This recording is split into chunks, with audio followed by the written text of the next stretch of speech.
नमस्कार विद्यार्थी मित्रांनो, आजचा हा व्हिडिओ खूप इम्पॉर्टंट राहणार आहे अशा विद्यार्थ्यांसाठी ज्यांनी फर्स्ट इयर इंजिनिअरिंगला ऍडमिशन घेतलेलं आहे. सोबतच असे देखील विद्यार्थी जे की इंजिनिअरिंग करताय, म्हणजे इन्क्लुडिंग मी, second year, third year, fourth year, final year असो किंवा पासआउट देखील असो. तर आजचा हा व्हिडिओचा मुख्य उद्देश म्हणजे की आपण इंजिनिअरिंगला ऍडमिशन घेतलंय, इंजिनियर होण्यासाठी घेतलेलं आहे, की नेमकं इंजिनिअरिंगला ऍडमिशन कशासाठी घेतलेलं आहे, आपला मेन उद्देश काय इंजिनिअरिंगला ऍडमिशन घेण्याचा, हे आपल्याला माहिती असणं खूप गरजेचं आहे बघा. जेणेकरून आफ्टर 4 इयर्स ऑफ इंजिनिअरिंग पुढे काय करावं, ते पुढे 4 वर्षानंतर कुठेही अडकणार नाही कुठल्या सिस्टीम मध्ये, सिच्युएशन मध्ये किंवा बेरोजगारीमध्ये. तर अशा हिशोबाने हा व्हिडिओ बनवण्यात येत आहे, तर व्हिडिओ नक्कीच शेवटपर्यंत पहा. तर चला सुरुवात करूया. सर्वात पहिला मुद्दा म्हणजे आपण अशा विद्यार्थ्यांपासून स्टार्ट करूया जे की मेडिकल, एमबीबीएस क्षेत्राकडे ज्यांचा कल होता, परंतु नीट मध्ये स्कोर कमी आल्यामुळे इंजिनिअरिंगला ऍडमिशन घ्यावे लागले, असे विद्यार्थ्यांचा एक ग्रुप होतो. नंतर दुसरे असे विद्यार्थी होतात ज्यांना इंजिनिअरिंगला ऍडमिशन घ्यायचं होतं, परंतु हवी ती ब्रांच मिळाली नसल्यामुळे ते देखील नाराज आहेत बघा, असा एक ग्रुप होतो. आणि तिसरे विद्यार्थी ज्यांना हवी ती ब्रांच तर मिळाली परंतु कॉलेज मात्र कॉम्प्रोमाइज करावं लागलंय, असा एक विद्यार्थ्यांचा ग्रुप येतो. आणि चौथा ग्रुप ज्यांचं म्हणजे ड्रीम कॉलेज आणि ड्रीम ब्रांच त्यांना मिळालेली तर आहे, कॉलेज देखील सुरू झालेलं आहे, परंतु ते देखील तणावात आहेत, म्हणजे खुश किंवा आनंदात कोणीही नाही. तर अशा सर्व विद्यार्थ्यांसाठी, खास करून फर्स्ट इयरच्या विद्यार्थ्यांसाठी हा व्हिडिओ बनवण्यात येत आहे. तर चला सुरुवात करूया. आता as a final year student of computer science in government college of Karad, engineering Karad, तर तुम्हाला एक छोटेसे काही सजेशन्स आणि गायडन्स मी देऊ इच्छितो अशा 4 कॅटेगरीच्या विद्यार्थ्यांसाठी. तर महत्वाचा मुद्दा इथून सुरुवात करूया, की असे भरपूर विद्यार्थी आहेत की ज्यांचं ड्रीम कॉलेज काहीतरी वेगळं होतं, काहींचं आयआयटीच होतं, तर त्यांना ते भेटू शकतं का? तर डेफिनेटली भेटू शकतं. कसं भेटू शकतं? तर after third year, when you are in the third year मध्ये गेट एक्झाम असते बघा, graduate aptitude engineering entrance test असते. तर त्या एक्झामला तुमचा चांगला स्कोर आला तर तुम्हाला आफ्टर फायनल इयर तुमचं बीटेक किंवा बीई कंप्लीट झाल्यानंतर एमटेक म्हणजेच पोस्ट ग्रॅज्युएशनसाठी एमई असेल, एमटेक असेल किंवा एमबीए असेल, त्यासाठी आयआयएम्स असतील, आयआयटीज असतील, इथे ऍडमिशन घेण्याची संधी नक्कीच मिळते. करिअर ऑप्शन आहे पुढे देखील, परंतु तुम्हाला त्यासाठी त्या हिशोबाने गेटची तयारी करावी लागेल, गेट या प्रिपरेशन करावी लागतील, किंवा जीपॅट, जीमॅट असेल, किंवा म्हणजे मॅनेजमेंट एमबीए साठी जीमॅट असते, फार्मसीच्या विद्यार्थ्यांसाठी जीपॅट असते. ओके ना? तर अशा पद्धतीच्या एंट्रन्स एक्झामिनेशन थ्रू तुम्ही तुमचे हायर एज्युकेशन साठीचे टार्गेट आत्ताच सेट करून ठेवू शकता. आता हा एक मुद्दा झाला. आता दुसरा मुद्दा, काही विद्यार्थी निव्वळ प्लेसमेंटसाठी आलेले असतात कॉलेजमध्ये, की चांगलं हायर पॅकेज, टॉपचं पॅकेज मिळालंच पाहिजे असं. आणि काही विद्यार्थी नॉलेजसाठी आलेले असतात. अशा दोन एक ब्रिज गॅप असतो बघा विद्यार्थ्यांसाठी.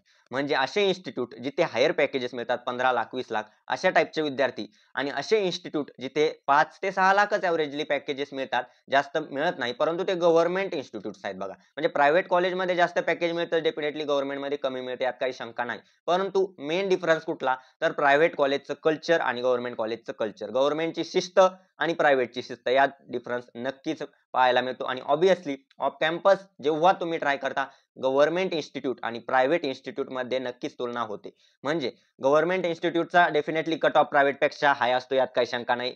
एक दोन प्रायव्हेट कॉलेजेस जर वगळले तर मोस्टली गव्हर्नमेंट कॉलेजेसचाच कट ऑफ हाय असतो बघा. इव्हन गव्हर्नमेंट कॉलेज अवसारी घ्या, नवीन म्हणजे नवीन आता ओपन झालेले कॉलेज अवसारी घ्या, जळगाव घ्या, किंवा चंद्रपूर असो, रत्नागिरी असो, यांचे कट ऑफ चेक करा एकदा, सीएसआयटीचे किंवा कोर ब्रांचेसचे जर चेक करायचे म्हटले ते देखील चेक करा बघा. जुने कॉलेजेस अवसारी असेल, कराड, संभाजीनगरचं कॉलेज, त्यानंतर अमरावतीचं कॉलेज, नागपूरचं कॉलेज, त्यानंतर पुण्याचं तर झालंच अवसारीचं कॉलेज, त्यानंतर मुंबईचं देखील कॉलेज असेल, वाचन कॉलेज चांगली असेल सेमी गव्हर्नमेंट मध्ये, सीओईपी कॉलेज असेल सेमी गव्हर्नमेंट मध्ये, तर अशा कॉलेजेसचे एकदा चेक करा, तिथला स्टाफ कसा आहे.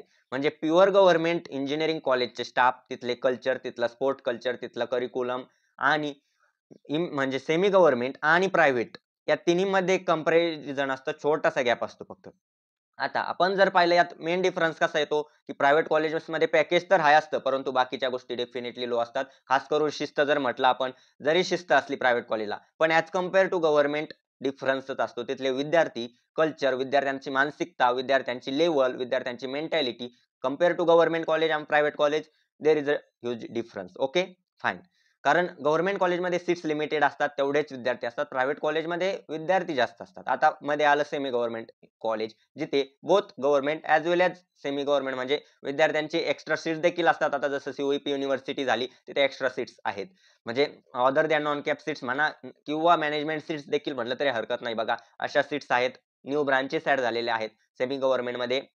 आता दुसरा महत्त्वाचा मुद्दा सेमी गव्हर्नमेंटमध्ये कुठला असेल तर फीजचा इश्यू. आता गव्हर्नमेंट कॉलेजमध्ये फीज फिक्स असते, प्रायव्हेट कॉलेजमध्ये फीज हाय असते, परंतु सेमी गव्हर्नमेंटमध्ये फीज व्हेरिएबल असते डेफिनेटली बघा. आता COEP सारख्या कॉलेजला OBC कॅटेगरीला 80,000 फीज भरावी लागते. कारण म्हणजे आता गव्हर्नमेंट थ्रू ट्युशन फीज येते फक्त ना विद्यार्थ्यांना. गव्हर्नमेंट कॉलेजमध्ये जे विद्यार्थी आहेत त्यांना देखील फक्त ट्युशन फीज येते. For example government college of engineering कराडमध्ये 83,000 फी आहे, तर 15,000 गव्हर्नमेंटची ट्युशन फीज येते आणि ऑदर फी जी 26,000 आहे ती अद्याप आलेली नाही, परंतु गव्हर्नमेंटकडून येणार आहे. येणार आहे. हो, गव्हर्नमेंटकडून तर येणारच आहे. 7-8 वर्षापासून तसंच चाललेलं आहे. येणार आहे दम्मा-दम्मानी. वेळ लागेल. परंतु जे सेमी गव्हर्नमेंट आणि प्रायव्हेट इन्स्टिट्यूट्स आहेत ते वाट पाहत नाहीत गव्हर्नमेंटकडून यांची. डायरेक्ट विद्यार्थ्यांना फीज पे करावी लागते. हो, म्हणजे OBC कॅटेगरी असून देखील 50% फीजमध्ये कन्सेशन गव्हर्नमेंट इन्स्टिट्यूट वगळता दुसरीकडे मिळत नाही. याचा साफ अर्थ आहे की गव्हर्नमेंट इन्स्टिट्यूटचे faculties compare to private institute चांगलेच असतात, इन्क्लुडिंग सेमी गव्हर्नमेंट टू. कारण गव्हर्नमेंट इन्स्टिट्यूटमध्ये गव्हर्नमेंटच्या फॅकल्टीज असतात काही, प्लस काही टेम्पररी फॅकल्टीज त्यांना कराव्या लागतात. आपण त्याचं कारण एकच की गव्हर्नमेंटकडून तितकी फॅकल्टी वेळेवर उपलब्ध होत नाही. नाहीतर government institute is always better and best आणि बेस्टच आहे, बेस्टच राहणार आहे. त्याचे कारण देखील काही आहेत की गव्हर्नमेंट इन्स्टिट्यूटचा ज्या कंपनीशी MOU साइंड असतो, बॉन्ड असतो म्हणजे प्लेसमेंटसाठी, तर अशा कंपनीज एम्प्लॉईजचं ले ऑफ्स करत नाहीत. म्हणजे बघा Infosys सारख्या कंपन्या प्रायव्हेट कॉलेजमध्ये मास हायरिंग करतात.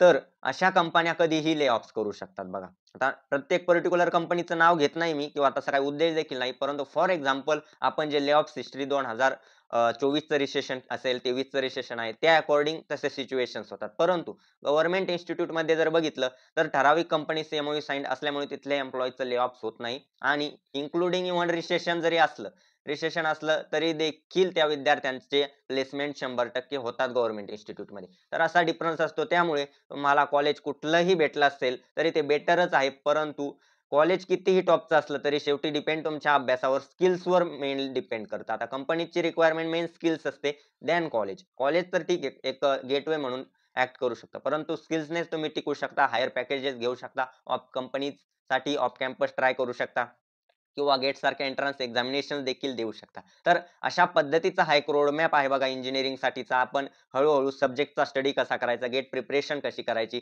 अशा पद्धतीने नवनवीन व्हिडिओज घेऊनच येणार आहोत. तोपर्यंत जर चॅनल सबस्क्राईब केले नसेल, सबस्क्राईब करू शकता. भेटूया अशाच नवीन व्हिडिओमध्ये.